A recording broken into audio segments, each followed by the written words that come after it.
झड़प पर PLA western theatre कमान का बड़ा बयान सामने आया है। आपको बता दें, लगातार एक के बाद एक भारतीय सेना पर सीमा पार करने का आरोप लगाया गया है चीन की ओर से। गश्त के दौरान भारतीय सेना घुस आई थी। पीएलए की ओर से यह बड़ा आरोप लगाया गया है। भारतीय सेना पर ही सीमा पार करने का आरोप लगा दिया। तो चीन का जिस तरह का चरित्र है, पहले कुछ और बाद में कुछ और अब भारतीय सेना पर ही इस तरह के आरोप लगाए जा रहे हैं। अशोक सज्जनहार जी, जवाब आपका। चित्रा जी, गलवान में भी चीन ने यही कहा था, जो भारतीय सैनिक हैं जो वो वहां पर आए थे और उन्होंने वहां पर इंकर्शन किया था, उन्होंने वहां पर उकसाया था, जिसकी वजह से उनकी वहां पर झड़प हुई और हमारे 20 जवान वहां पर मारे गए।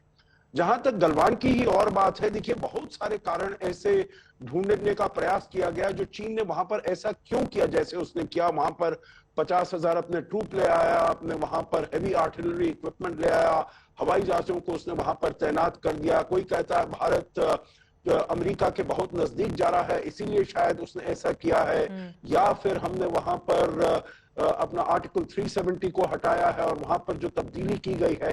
तो देखिए अभी तक चित्रा जी, कोई हमारे विदेश मंत्री ने भी कहा है, जो अभी तक क्यों चीन ने जो उसने काम किया है, क्यों उसने किया गलवान में, ये अभी तक नहीं मालूम चला है। जहां तक तवांग की बात है, देखिए एक तो हमको ये भी देखना होगा, जो वहां पर चीन के अंदर बहुत विषमता है, बहुत वहां के राष्ट्रपति के लिए, वहां पर कम्युनिस्ट पार्टी के लिए बहुत मुश्किलात पेश आ रही है। क्योंकि हमें मालूम है जो जीरो कोविड पॉलिसी जो उनकी है वो बिल्कुल ही एकदम डिरेल हो गई है। वहां पर जो भी लॉकडाउन है, इकोनॉमी है, चाहे सर मुझे माफी के साथ आपको रोकना पड़ा है, आपके ऑडियो में कुछ प्रॉब्लम आ रही है, मैं उसको तुरंत दुरुस्त करवाती हूं, उसके बाद आप अपनी बात को पूरी कीजिएगा।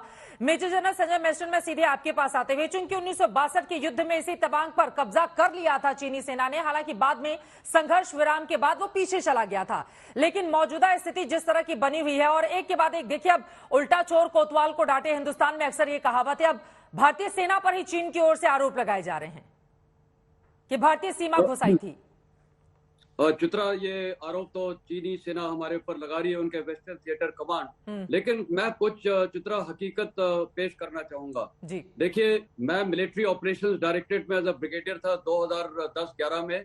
मैंने नथुला में ब्रिगेड कमांड की थी, वहां पर चाइना के साथ डीलिंग था। उस समय चीफ मिनिस्टर अभी प्रधानमंत्री नरेंद्र मोदी जी साहब भी आए थे और मैं कर्नल जीएस था 3 डिवीजन का। उस समय सियाचिन और पूरा ईस्टर्न लद्दाख हमारे अंदर था। तो मैं कुछ फैक्ट दूंगा। पहला फैक्ट है कि ये जो एक परसेप्शन है शायद पूरे देश में कि सिर्फ चाइनीज घुसपैठ करता आ रहा है, नहीं, वो बिल्कुल गलत है। इंडियन आर्मी बहुत ही प्रोएक्टिव है। जब मैं कर्नल जीएस 2005 में 3 डिवीजन का था चित्रा, फिंगर 1 से लेकर फिंगर 8 तक जो हमारी परसेप्शन थी क्लेम लाइन की, फिंगर 8 तक हमारे पेट्रोल जाते थे। मैं खुद पेट्रोल की प्लानिंग करवा के और ऑर्डर देता था।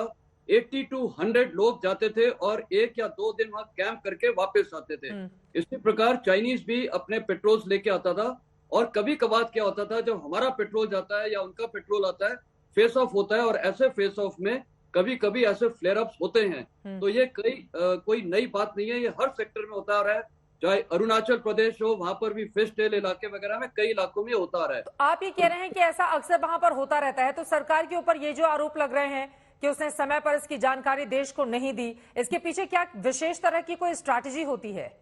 नहीं, देखिए, दूसरा मैं ये बोलना चाहूंगा, पहली बात ये जो विपक्ष आरोप लगा रही है, देखिए ये बॉर्डर डिस्प्यूट को रिजॉल्व करना 1981 से बॉर्डर टॉक शुरू हुए थे और 1988 में राजीव गांधी खुद चाइना गए थे जब ज्वाइंट वर्किंग ग्रुप का एस्टेब्लिशमेंट हुआ था। उसके बाद 93-96 में हुआ था। बिल्कुल ध्यान में रखने वाली बातें ये हैं कि उसके बाद 2005 में, 2012 में, 2013 में कई एग्रीमेंट्स साइन हुए हैं और उस दौरान वो जो अपोजिशन तब थी, जो भारतीय जनता पार्टी थी, वो उन्होंने भी यही रीति अपनाई है। कहने का मतलब है, देखिए, पॉलिटिकल पार्टीज की मैच्योरिटी, इंडियन आर्मी की, इंडियन डिप्लोमेट्स की मैच्योरिटी से ये सारे फैसले लिए गए थे और उसको अभी तक हम प्रोग्रेस कर रहे हैं, क्योंकि अल्टीमेट इरादा हम सबका एक ही है, बॉर्डर इश्यू को परमानेंट रिजॉल्व करें और वो हम लोग ने बॉर्डर एग्रीमेंट साइन किए हुए हैं। तो इसमें अभी विपक्ष जो कर रहा है वो भी एक मेरे ख्याल नहीं होना चाहिए, क्योंकि पूरे देश को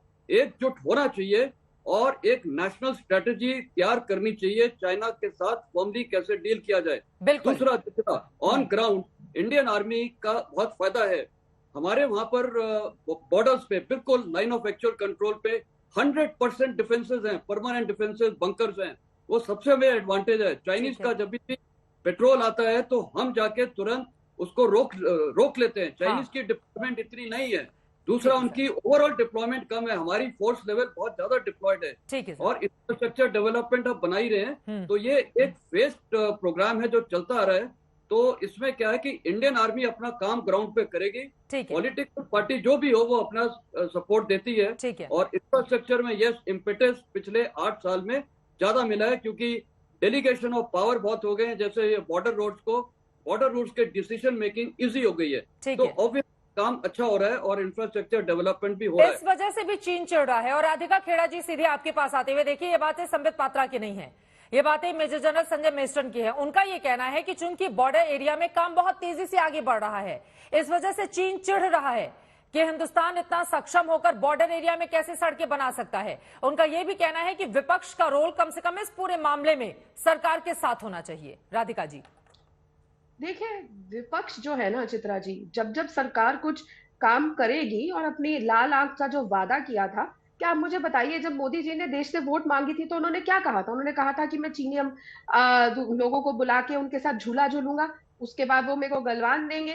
क्या उन्होंने ये बताया था कि मैं झुक के उनको लाल कपड़े पहन के सलाम करूंगा लाल आंख दिखाने की जगह?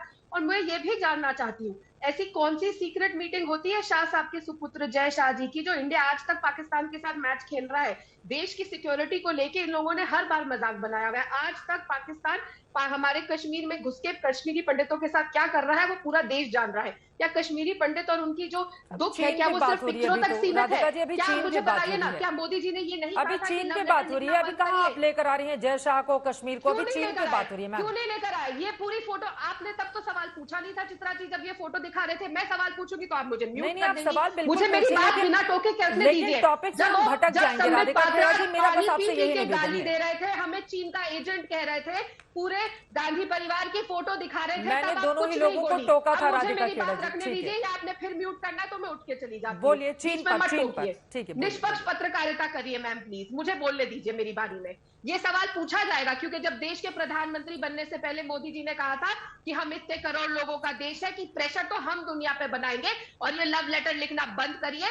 तब ये लव लेटर छोड़िए। आज हम फिर भी पाकिस्तान के साथ क्रिकेट खेल रहे हैं। क्यों खेल रहे हैं? क्योंकि जय शाह साहब अब बीसीसीआई के मालिक है, शाह साहब के सुपुत्र मालिक है। किस बेसिस पे वो मालिक है? क्यों आज भी हमारा देश पाकिस्तान के साथ जैसे मुद्दे पर हम यहाँ पर डिबेट कर रहे हैं, आप यहाँ पर लेकर आ रही हैं बीसीसीआई का कौन अध्यक्ष उपाध्यक्ष है। और राधिका खेड़ा जी, एक सेकंड मैम, बहुत विनम्रता से, आपको ऐसा क्यों लगता है कि कांग्रेस पार्टी में आप जैसे नेता अगर मुझ जैसे पत्रकार को पत्रकारिता का सर्टिफिकेट देंगे उसी को निष्पक्षता कही जाएगी? देश के लोग हंसेंगे इस पर। अब मुझ पर इस टॉपिक पर ज्यादा नहीं बोलना है।